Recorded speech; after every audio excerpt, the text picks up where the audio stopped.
This is Galaxy News Hour live. सुन तस्करी प्रकरणमा सहकर्मीहरू नै अनुसन्धानमा तानिएपछि त्रिभुवन विमानस्थल भन्सार कार्यालयका कर्मचारी काम गर्न नसकिने भन्दै सरकारलाई धम्क्याउँदैछन्। अनुसन्धानका नाममा आफूहरूलाई सिआइबीले आतंकित पारेको र अनुसन्धानमा तानिएका व्यक्तिको वैयक्तिक विवरण सार्वजनिक गरेकोमा उनीहरूको आपत्ति छ र आइतबारदेखि उनीहरू पेन डाउन गरिरहेका छन्। सरकारी कर्मचारीको यो करामत सुहाउँदो पक्कै होइन। गम्भीर सङ्गठित अपराधको अनुसन्धान बिथोल्न सरकारी कर्मचारी नै प्रदर्शनमा उत्रने देश नेपाल बाहेक विश्व मानचित्रमा अरू साहिदे होलान्। विमानस्थल जस्तो अत्यावश्यक र संवेदनशील ठाउँमा सेवा प्रवाह गर्न खटिएका कर्मचारीको यस खालको धम्की र प्रदर्शनले राज्य संयन्त्रभित्रै मौलाएको अराजकताको एउटा कुरूप चित्र देखाउँछ। अब अर्को चित्र हेरौँ। व्यवसायीबाट 20 अर्ब रुपैयाँ बक्यौता असुली हुन नसकेका कारण चर्चामा रहेको डेडिकेटेड र ट्रङ्क लाइन विवाद प्रधानमन्त्री पुष्पकमल दाहालको एक कल फोनले हाललाई किनारा लागेको छ। नेपाल विद्युत प्राधिकरणले बक्यौता नतिरेको लाइन काट्ने सूचना के जारी गरेको थियो। व्यवसायीहरू प्रधानमन्त्री कहाँ पुगे। दयालु प्रधानमन्त्रीले पनि तत्काल प्राधिकरणका प्रबन्ध निर्देशक कुलमान घिसिङलाई अहिले केही नगर्नु भनी उर्दी जारी गरिदिए। लाइन नकाटिने भएपछि उद्योग वाणिज्य महासङ्घका पदाधिकारीलाई ठुलै जित हात पारेको महसुस भएको होला। तर लोड सेडिङका नाममा बाँकी सारा देशवासीलाई अँध्यारोमा राखेर आफूले पाएको बिजुलीको बिल व्यापारीले तिर्नु नपर्ने, हाकाहाकी तिर्दैनौ भनेर प्रधानमन्त्री कहाँ जाने अनि प्रधानमन्त्री पनि तिनकै पक्षमा उभिने। यी दृश्यले व्यतिथिको पर्खालमा राज्य संयन्त्रभित्रैबाट इट्टा थप्ने काम भइरहेको छ। त्यसको नेतृत्व प्रधानमन्त्रीले नै गरिरहेका छन्। कानुनको राज्य प्रत्येक पाइलामा हार्दैछ र हारिरहेको छ।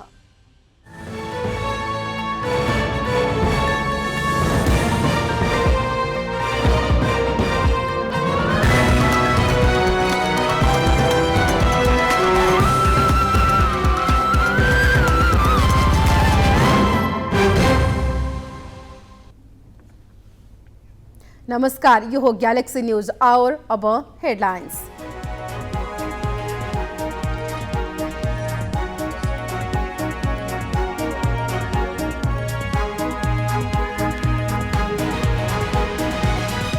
वैदेशिक रोजगारीका समस्या समाधानमा प्रधानमन्त्रीको पहल। श्रम गन्तव्य मुलुकमा खटिएका राजदूतसँग छलफल सुरु। कमजोर समन्वय र मागपत्र प्रमाणीकरणमा ढिलाइप्रति श्रम मन्त्रालयको असन्तुष्टि। पेट्रोलियम ढुवानी एसोसिएसनमा बीमा शुल्कमा ठूलो घोटाला। वर्षमा 24 करोड उठाएर आधाभन्दा बढीको हिसाबे गोलमाल। असन्तुष्ट व्यवसायीद्वारा छानबिनको माग। ब्याङ्कहरूले स्थानीय तहको रकम निक्षेपमा गणना गर्न पाउने भएपछि ब्याज घट्ने सङ्केत। शेयर बजारमा उत्साहजनक फड्को। नेप्से 44 अङ्कले बढ्यो। उत्तर कोरियाली नेता किम जोङ उन रुस भ्रमणमा। रुसी राष्ट्रपति भ्लादिमिर पुटिनसँगको शिखर वार्ताका लागि एक विशेष रेल मार्फत रुस जाँदै। र अखिल नेपाल फुटबल सङ्घका अध्यक्ष र महासचिव विरुद्ध अविश्वासको प्रस्ताव दर्ता। पूर्व अध्यक्ष शेर्पाको नेतृत्वमा 48 सदस्यको हस्ताक्षर सहित अविश्वासको प्रस्ताव इमेल मार्फत पठाइयो।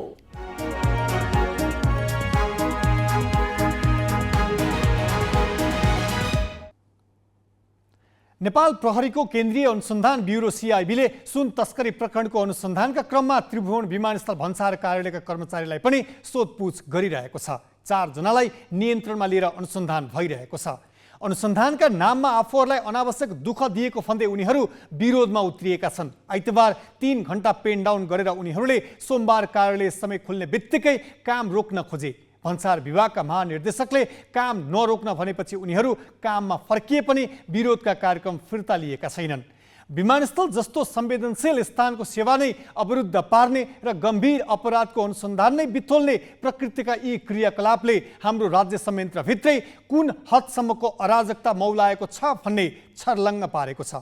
ग्यालेक्सी संवाददाता मिलन बुढाथोकीको स्थलगत रिपोर्ट। विमानस्थल भन्सार कार्यालयको यो कार्गो भवन हो। मेरो पछाडि देखिरहनु भएको जुन भवन छ त्यो देश बाहिर र देशबाट भित्रिँदाखेरिका सामानहरू आयात र निर्यात गर्दाखेरि यहाँका कर्मचारीहरूले जाँच गरेर त्यसलाई आधिकारिकता ग्रहण गर्छन्।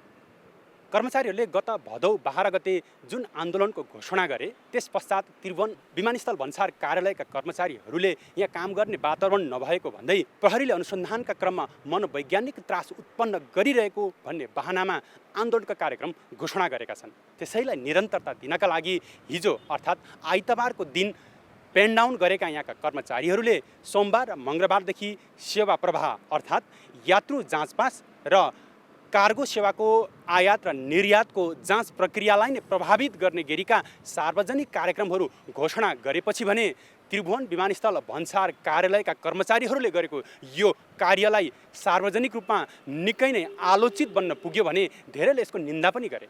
किनकि सार्वजनिक सेवा प्रवाहमा बसेका कर्मचारीहरूले जुन किसिमका आन्दोलनका कार्यक्रम घोषणा गरेका थिए त्यो ठिक सरकारलाई चुनौती दिने हिसाबका कार्यक्रम थिए।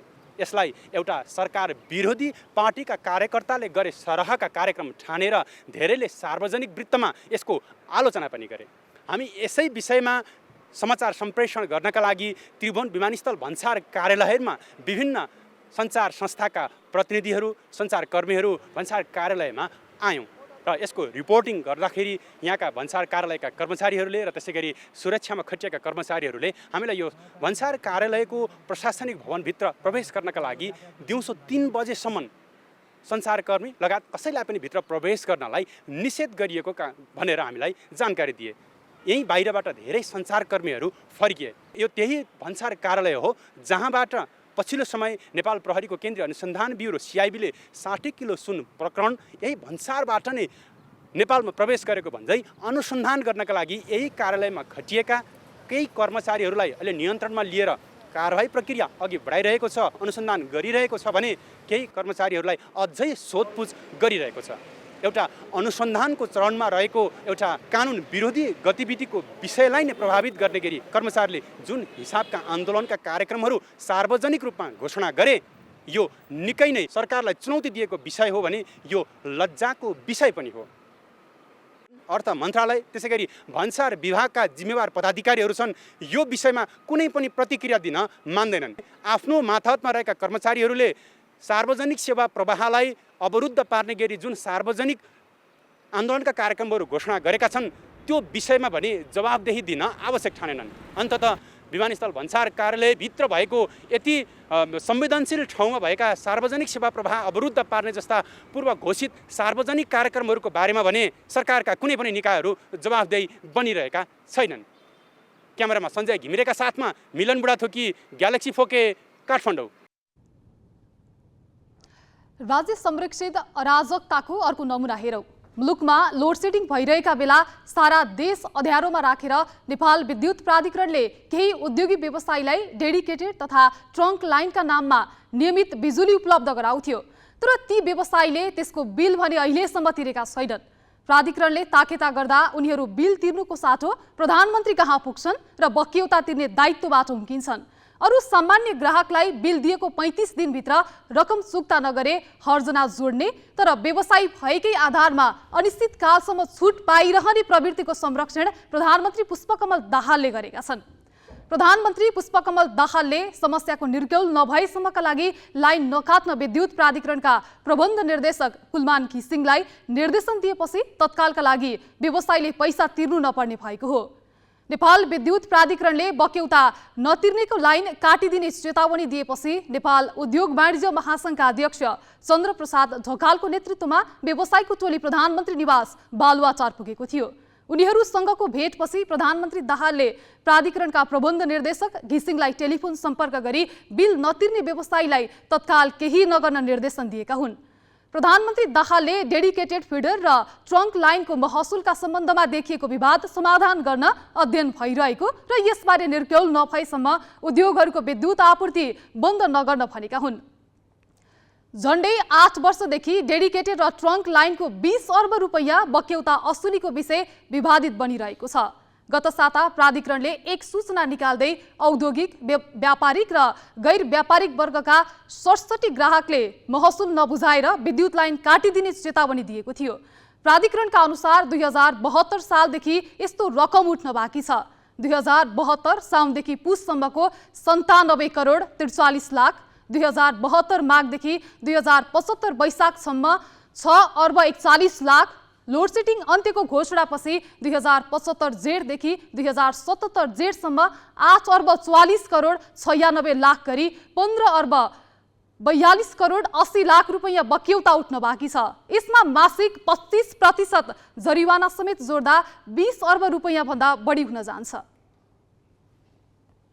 अब केही न्यूज संक्षेपमा। वैदेशिक रोजगारीका समस्या समाधान गर्न प्रधानमन्त्री पुष्पकमल दाहालले पहल थालेका छन्।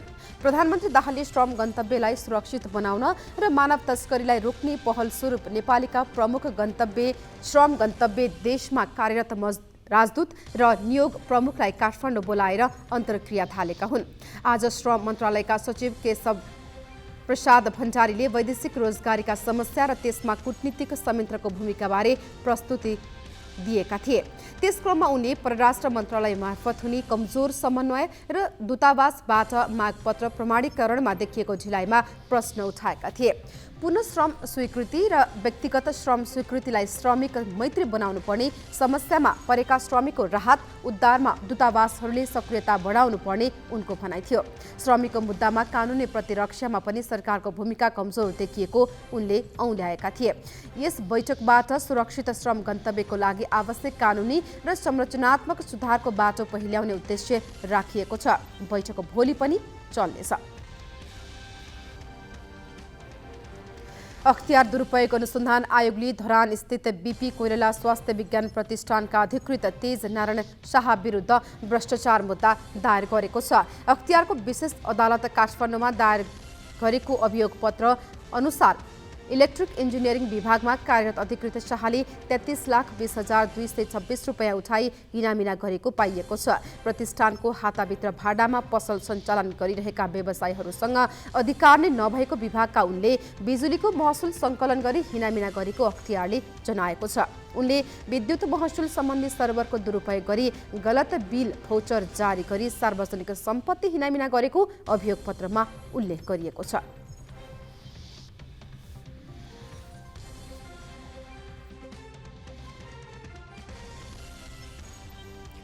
खोटाङमा बाला निकाल्ने बेलाको धान बालीमा रोग र किराको संक्रमण फैलिएको छ।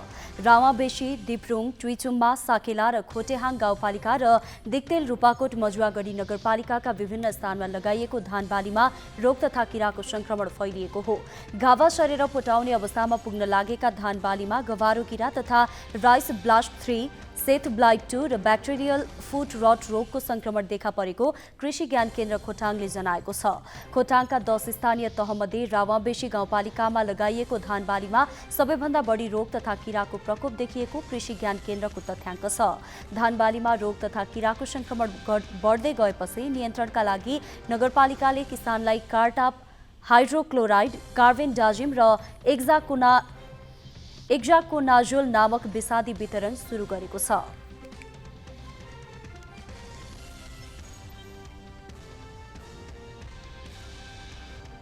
बाँकी प्रसङ्ग तुलसी अर्यालबाट। पेट्रोलियम पदार्थको ढुवानी बीमाका नाममा पेट्रोलियम डिलर्स राष्ट्रिय एसोसिएसनले करोडौं रुपैयाँ अपसलन गरेको आरोप लागेको छ। नेपाल आइएल निगमको डिपोबाट पम्पसम्म इन्धन ढुवानी गरे बापत बीमा शुल्कमा एसोसिएसनले वर्षेनी ठूलो परिमाणमा रकम उठाउने गरेको, तर त्यो सबै बीमा कम्पनीमा नबुझाउने र केन्द्रीय पदाधिकारीले हिनामिना गरिरहेको पाइएको छ। 2062 सालमा सुरु गरिएको मार्गस्थ बीमाका नाममा रकम असुल्न थालेको एसोसिएसन नेतृत्वले एक वर्षमा कम्तीमा 10 करोड रुपैयाँ हिनामिना गरेको देखिन्छ। अझ एसोसिएसनमा आबद्ध रहेर लामो समय काम गरेका व्यवसायीले एकै वर्षमा 12 करोड रुपैयाँ भन्दा बढीको हिसाब नदेखिएको बताएका छन्। नेपाल आयल निगमको तथ्याङ्क हेर्दा 2079-80 मा 1 खर्ब 1 अर्ब 93 करोड 53 लाख रुपैयाँको पेट्रोल बिक्री भएको छ। त्यस्तै 2 खर्ब 54 करोड 34 लाख रुपैयाँको डिजेल बिक्री भएको निगमको तथ्याङ्क छ। यो दुवै जोड्दा 3 खर्ब 2 अर्ब 47 करोड भन्दा माथि हुन्छ। बीमा शुल्कका नाममा नेपाल आयल निगमले प्रति लिटर 0.06% का दरले रकम उपलब्ध गराउँछ। यो सबै हिसाब गर्दा निगमले त्यस वर्ष 18 करोड 14 लाख रुपैयाँ डिलरहरूलाई भुक्तानी गरेको देखिन्छ। मैले डाटामा भन्दाखेरि 79-80 मा पेट्रोल चाहिँ मैले किलोलिटरमा भन्छु, किलोलिटर 1 किलोलिटर भनेको 1000 लिटर हो। पेट्रोल चाहिँ 6,72,766 किलोलिटर डिजल चाहिँ 13,81,325 किलोलिटर, मट्टीतेल 13,478 किलोलिटर, हवाई इन्धन 1,74,892 किलोलिटर र एलपिजी यो चाहिँ मेट्रिक टनमा हुन्छ 5,14,717 मेट्रिक टन चाहिँ खपत भएको छ 79-80मा। त्यस्तै 2078-79मा 89 अर्ब 97 करोड 21 लाख रुपैयाँको पेट्रोल बिक्री भएको छ भने डिजेल 1 खर्ब 89 अर्ब 82 करोड रुपैयाँ बराबरको छ। यो दुवै जोड्दा 2 खर्ब 80 करोड बराबरको पेट्रोलियम कारोबार त्यस वर्ष भएको देखिन्छ। यसको बीमा शुल्क बापत निगमले 16 करोड 79 लाख रुपैयाँ भुक्तान गरेको देखिन्छ। यो रकम देशभरका 1576 वटा पेट्रोल पम्पले पाउँछन्, तर ती पेट्रोल पम्पहरूले आफै बीमा भने गर्दैनन्। नेपाली सेनाको कल्याणकारी कोष अन्तर्गत सञ्चालित 4 वटा पेट्रोल पम्प बाहेकले पेट्रोलियम डिलर्स एसोसिएसन मार्फत बीमा गराउँछन् र एसोसिएसनले पेट्रोल पम्पबाट 0.08 रुपैयाँका दरले रकम उठाउँछन्। यस हिसाबले एसोसिएसनले एकै वर्षमा 24 करोड रुपैयाँ भन्दा बढी सदस्यहरूबाट बीमा शुल्कका नाममा सङ्कलन गरेको देखिन्छ। तर बीमा कम्पनीलाई भने एसोसिएसनले वर्षमा बढीमा 14 करोड रुपैयाँ मात्र बुझाएको पाइन्छ, अर्थात् 10 करोड रुपैयाँ भन्दा माथि बिचैमा घोटाला गरेको हिसाब हुन आउँछ। यही रकम घोटालालाई लिएर एसोसिएसनमा विवाद हुँदा धेरै असन्तुष्ट व्यवसायीले पेट्रोलियम व्यवसायी सङ्घ समानान्तर अर्को सङ्गठन खोलेका छन् र त्यहाँको आर्थिक अपारदर्शिताको भण्डाफोरलाई मुख्य मुद्दा बनाएका छन्। संस्था खोलेर काम गर्नुपर्ने अवस्था किन आयो भनेर तपाईहरूको प्रश्न रहन सक्छ।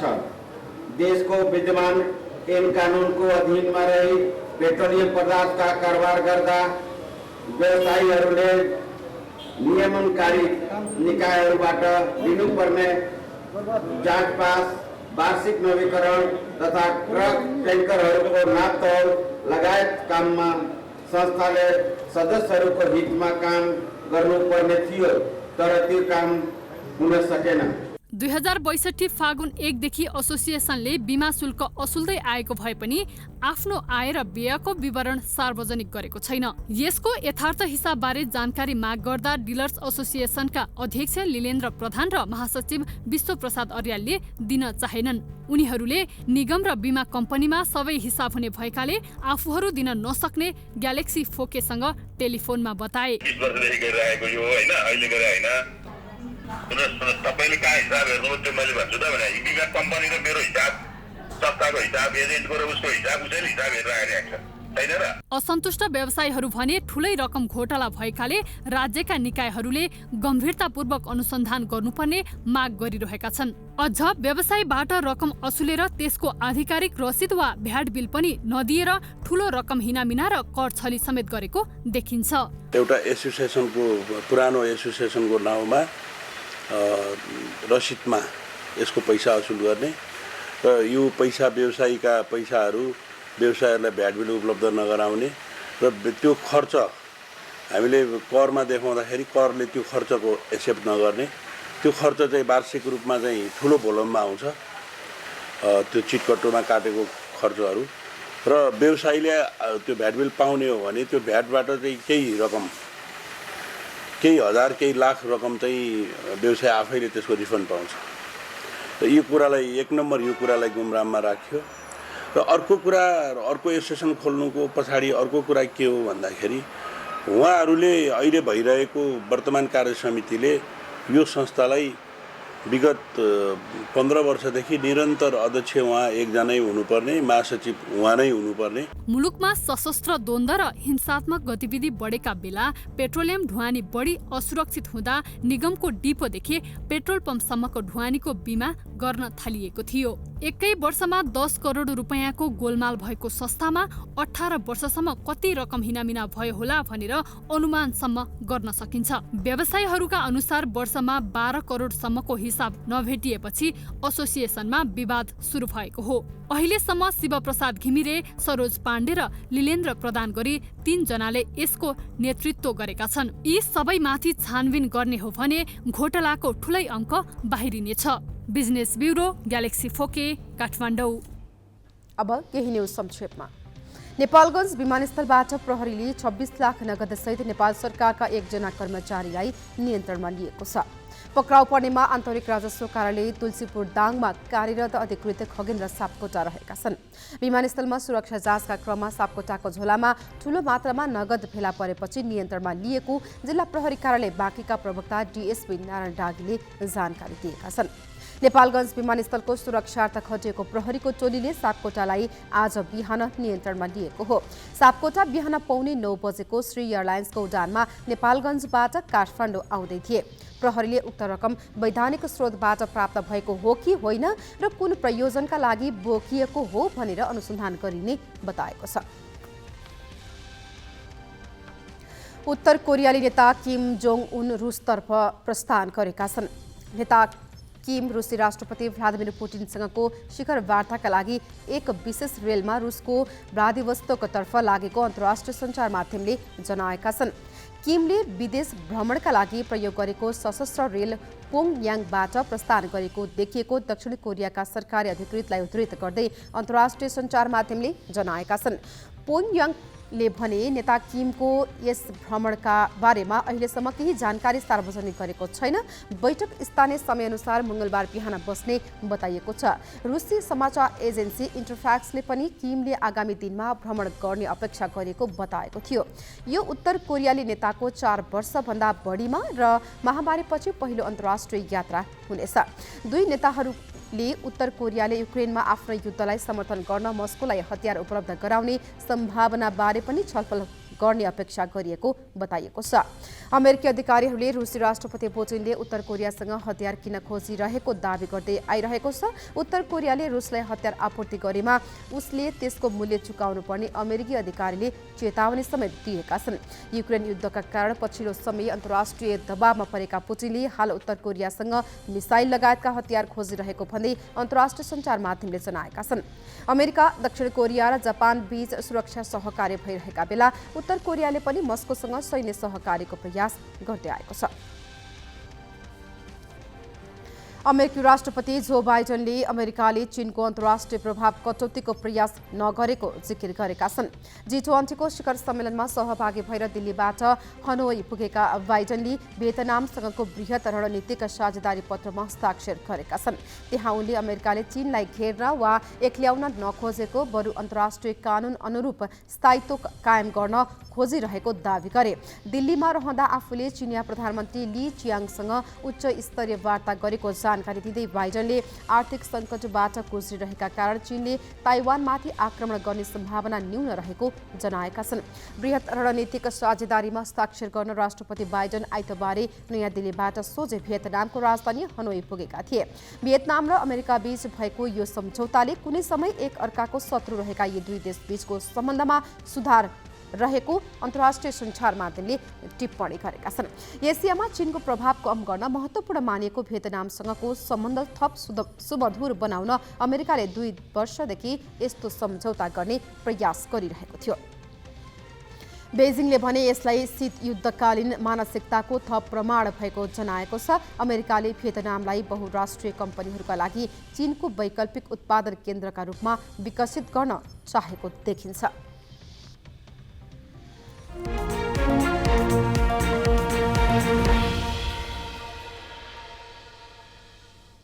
नेपाल स्टक एक्सचेन्ज नेप्से 44.30 अङ्कले वृद्धि भएको छ। परिसूचक अघिल्लो दिनको तुलनामा अर्थात् 2.28%ले बढेर 1986.99 बिन्दुमा पुगेको हो।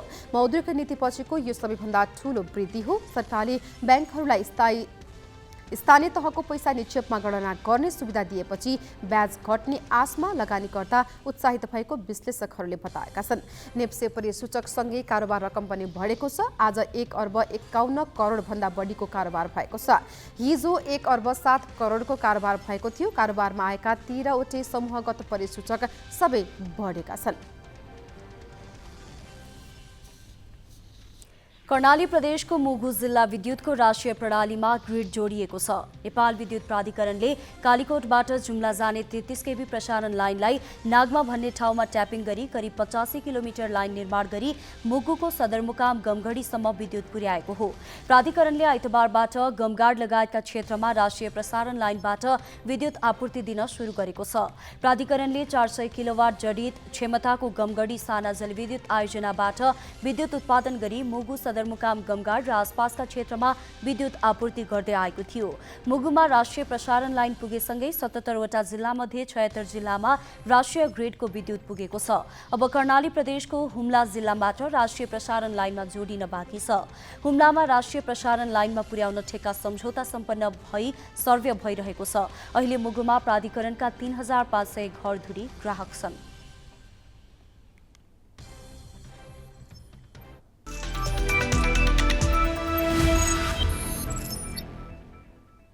अखिल नेपाल फुटबल संघका अध्यक्ष विरुद्ध अविश्वासको प्रस्ताव दर्ता भएको छ।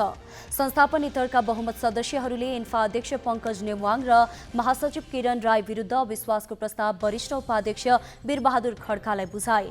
इन्फा पूर्व अध्यक्ष कर्मा छिरिङ शेर्पाको नेतृत्वमा 48 सदस्यको हस्ताक्षर सहित अध्यक्ष नेमवाङ र महासचिव राई विरुद्ध अविश्वासको प्रस्ताव इमेल मार्फत पठाएको हो। इमेलबाट पठाएकोलाई दर्ता मान्न मिल्ने कर्मा छिरिङ शेर्पाले बताए। अविश्वासको प्रस्ताव दर्ता हुने बित्तिकै अध्यक्ष निलम्बनमा पर्ने भएकाले वरिष्ठ उपाध्यक्षलाई पत्र बुझाएको शेर्पाले बताए। महासचिव राईले भने इमेल प्राप्त भएको र यसलाई उक्त पक्षको अविश्वासको प्रस्तावको माग मात्र भएको बताए।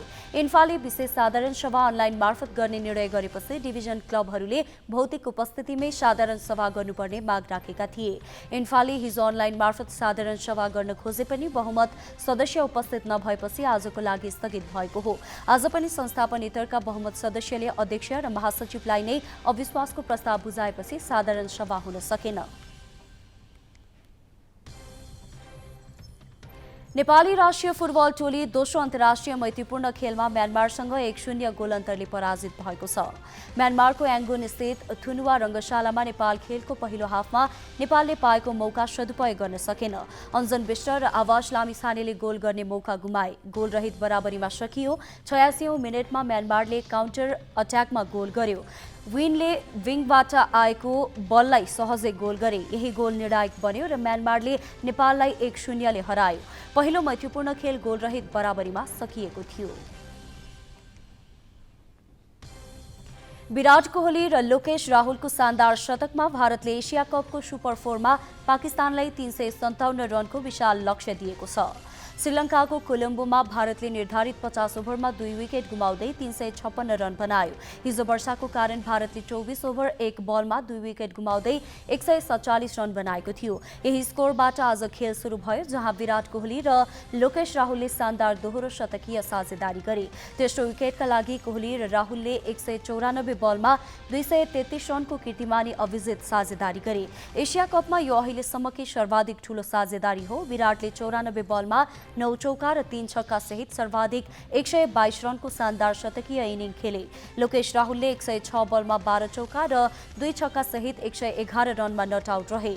उनको यो 47औं एक दिवसीय शतक हो र कोहली 13,000 रनको आँकडा पूरा गर्न पनि सफल रहे। साथै विराट सर्वाधिक छिटो 13,000 रन पूरा गर्ने 5औं खेलाडी पनि बने। उनले 267 इनिङमा यो आँकडा पूरा गरेका हुन्। यसअघि सचिन तेन्दुलकरले 321 इनिङ्समा 13,000 ओडिआई रन पूरा गरेका थिए। लोकेश राहुलले 106 बलमा 12 चौका र 2 छक्का सहित 111 रनमा अभिजित रहे। चोटका कारण गत मार्चपछि पहिलो अन्तर्राष्ट्रिय खेल खेलेका राहुलले शानदार शतकका साथ उत्कृष्ट पुनरागमन गर्न सफल रहे। यो इनिङ्समा पाकिस्तानी बलरहरूको प्रदर्शन अत्यन्त फितलो रह्यो। आज विकेट पाकिस्तानी बलरहरू विकेटविहीन रहे भने हिजो सदाब खान र साहुन शाह अफ्रिदीले एक विकेट लिएका थिए। हिजो रोहित शर्मा र शुभमन गिलले अर्धशतकीय पारी खेलेका थिए।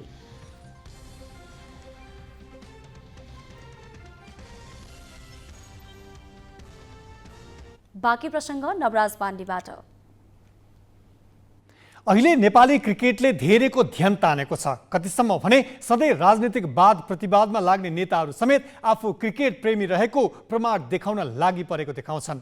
एसिया कपमा भारत र पाकिस्तानसँग खेलेपछि त विश्व क्रिकेटले नै हेर्ने नजर पनि नेपालप्रति फेरिएको छ। तर ठिक विपरीत महिला क्रिकेटमा भने निराशा बाहेक केही छैन। पुरुषतर्फ एक दिवसीय मान्यता प्राप्त राष्ट्र नेपालको महिला क्रिकेट भने अन्तर्राष्ट्रिय क्रिकेटमा 100 रन बनाउन सङ्घर्ष गरिरहेको छ। स्तर खस्कदो छ। नेपाल क्रिकेट सङ्घ क्यानलाई यतातिर ध्यान दिने फुर्सद नै छैन। महिला टी20 विश्वकप एसिया क्षेत्र छनौटमा नेपाल फेरिचुकेको छ। विश्वकप खेल्ने सपना यसपटक पनि पूरा हुन सकेन। ग्लोबल छनौटको यात्रा तय गर्न नै असफल रह्यो। यसपटक महिला टिममा परिवर्तन गरिएको थियो। अधिकांश जुनियर खेलाडीलाई टिममा स्थान दिएको थियो। अवसर मात्र दिँदा नेपाल अनुभवमा नराम्रोसँग पछाडियो। ठूलो प्रतियोगितामा कम अनुभव र म्याच एक्सपोजर बिना नै छनौटको आशा गर्नु मूर्खता हो। सोही अनुरूप नेपालले एसिया क्षेत्र छनौटमा खेलेको कुनै पनि खेलमा 100 रनको आँकडा पूरा गर्न सकेन। यसले नेपाली महिला टिमको स्तरलाई सहजै अनुमान लगाउन सकिन्छ। यस स्थितिमा पनि कमजोर राष्ट्रहरूलाई भने नेपालले हराइरहेको छ। सोही क्रममा छनौटमा मलेसियालाई 5 रन, बहराइनलाई 10 विकेट, भुटानलाई 3 विकेट र कतारलाई 9 विकेटले हरायो। तर यो जितमा खुसी हुनुपर्ने स्थिति नै छैन। यही क्रमले निरन्तरता पाउने हो भने अबको केही समयमा यिनै राष्ट्रसँग हार्ने दिन नआउला भन्न सकिन्न। युएई सँगको खेल वर्षाको कारण रद्द भयो भने सेमिफाइनलमा थाइल्यान्डसँग पराजित हुन पुग्यो। यही हारपछि नेपाल छनौटबाटै बाहिरियो। यसरी सेमिफाइनलबाट बाहिरिनु, छनौट नहुनु र थाइल्यान्डसँग हार्नु नियमित प्रक्रिया जस्तै भइसकेको छ। यसको कारणबारे कप्तान रुबिना छेत्री यसो भन्छिन्। मलाई चाहिँ लङ टर्म भिजन जरुरी छ जस्तो लाग्छ हैन। अब हामीहरू एउटा टुर्नामेन्ट खेल्न जान्छौँ, अब सडन क्याम्प्स हुन्छ अनि क्वाड्रेङ्गुलर समथिङ एकदमै धेरै दिएको जस्तो देखिन्छ नि त। तर त्योभन्दा अगाडि चाहिँ के गर्दै थियौँ त भन्ने कुरा हो होइन। कि त हामीमै त्यो गर्ने क्यापेसिटी हामीले त्यो तरिकाले नगरेको हो कि अब हामीलाई सिकाउने मान्छे नभएको हो, त्यो चाहिँ मलाई पनि एक्ज्याक्टली थाहा भएन होइन। महिला टिमको लागि भिजन मात्र होइन, प्राथमिकतामै नपरेको कारण लगानी समेत छैन, जसको कारण वर्षको 1-2 राष्ट्रिय र अन्तर्राष्ट्रिय प्रतियोगिता खेलेर खेलाडीहरूबाट विश्वकप पुग्ने आशा गर्नु पनि गलत हुनेछ। एक्सपोजरकै अभाव पहिले पनि थियो र यो समस्या अझै जारी छ। एक्सपोजरकै कमी हो भन्छु म होइन। हामी वर्षभरि चाहिँ कति इन्भल्भमेन्ट देखाइरहेछौँ, हाम्रो क्रिकेट वर्षभरि कति चलिरहेको छ भन्ने कुराहरू हो होइन। अब म एसियन गेम्सकै कुराहरू छ, हामी एसियन गेम्समा किन पार्टिसिपेट भएनौँ त? त्यत्रो इन्डिया पाकिस्तानहरू आउँदैछ होइन, मलेसियाहरू पार्टिसिपेट हुँदैछ, हामी पार्टिसिपेट छैन। बोइजले त्यत्रो गेम पाइरहेछ, बोइज पार्टिसिपेट छ। सो सिम्पल थिङ जो चाहिँ राज्यले गर्नुपर्ने नगरेको जस्तो मान्छु म होइन। म यो एसियन गेम्समा चाहिँ एकदमै धेरै हार्ट ब्रोकन, किनभने बोइज भन्दा पनि हामीलाई धेरै निडेड जस्तो लाग्छ मलाई यो गेम होइन। अब गर्ने कुराहरूमा चाहिँ लगानी गर्ने कुराहरूमा पैसा अरे खोइ के स्पोन्सर्सहरू आएन अरे, त्यो धेरै कुराहरू छ जसले हामीलाई तल चाहिँ गिराएर हुन्छ। यसपटक खेलाडी छनौटमा पनि समस्या देखियो। प्रदर्शन गरिरहेकी ज्योति पाण्डेलाई टिममा स्थान दिएन। राष्ट्रिय प्रतियोगिता नै नखेलेका खेलाडीलाई भिडियो हेरेकै भरमा सिधै अन्तर्राष्ट्रिय प्रतियोगितामा खेल्न पठाइयो। पूजा महत्त्व प्रभाव पार्न सक्ने खेलाडी हुन सक्छिन्, उनमा प्रतिभा देखियो। तर कुनै पनि प्रतियोगिताको अनुभव नै नभएको खेलाडीलाई सिधै राष्ट्रिय टिममा राख्नु छनौट समितिको मनोमानी पूर्ण निर्णय थियो। खेलाडी छनौटमा क्यान पदाधिकारीहरूको हस्तक्षेप अर्को खराब पक्ष हो। एक्सपोजरको अभावमा महत्त्वपूर्ण प्रतियोगितामा नै ब्याटिङ लाइन अपमा परीक्षण गर्नुपर्ने बाध्यता पनि टिमलाई रहेको छ। यी र यस्ता थुप्रै समस्या बीच महिला टोलीले सुधार गर्नुपर्ने पक्ष धेरै देखिएका छन्। अझै हामीले धेरै नै मेहनत गर्नु जरुरी छ होइन। अनि अब टिममा धेरै अब जुनियर्स भयो जस्तो लाग्छ मलाई चाहिँ, किनभने एउटा ठुलो टुर्नामेन्ट थियो, अलिकति एक्सपिरियन्स प्लेयर पनि लैजानु पर्ने थियो। तर अब प्रायः सबै जुनियर भएको कारणले अनि भार जम्मै रुबिना र म अनि इन्दुमा मात्रै आयो। मलाई चाहिँ अलिकति मेहनत एकदमै हाम्रो कम भयो जस्तो लाग्छ अझै पनि। यत्रो वर्ष हामीले वुमेन्स टिम 2007 देखि स्टार्ट गरेको नि त। सो हामीभन्दा पछाडिकोले चाहिँ वर्ल्ड कप क्वालिफाई भएर गइसक्यो होइन। तर हामीले गर्न नपाउँदा चाहिँ अब हुन्छ नि, अब त्यो खेलेको कुनै अर्थै छैन जस्तो फिल भइरहेको छ। अन्तर्राष्ट्रिय स्तरमा सफलता चाहने हो भने कम्तीमा नेपाल क्रिकेट सङ्घ क्यानले महिला टोलीमा पनि ध्यान दिन जरुरी छ। साथै टिमको समीक्षा गर्ने समय पनि आएको छ र पुरुष टिम सरह नभए पनि सक्दो प्रतियोगिता खेल्ने अवसर दिन सके महिला टिमलाई न्याय हुनेछ। हामी ग्यालेक्सी न्युज आवरको अन्त्यमा छौँ। जाँदा जाँदै हेडलाइन्स।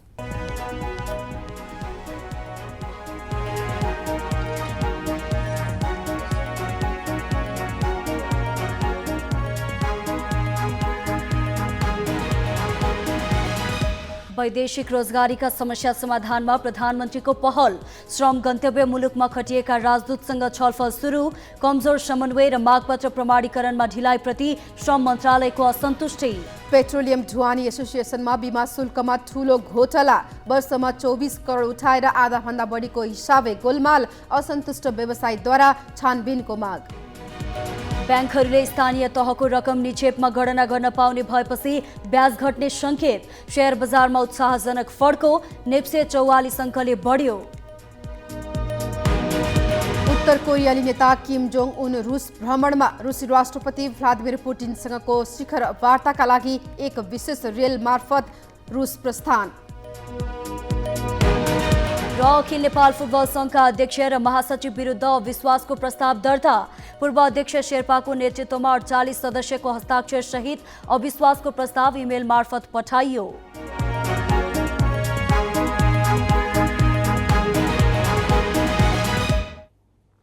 आजलाई ग्यालेक्सी न्युज आवर सकियो। नमस्ते।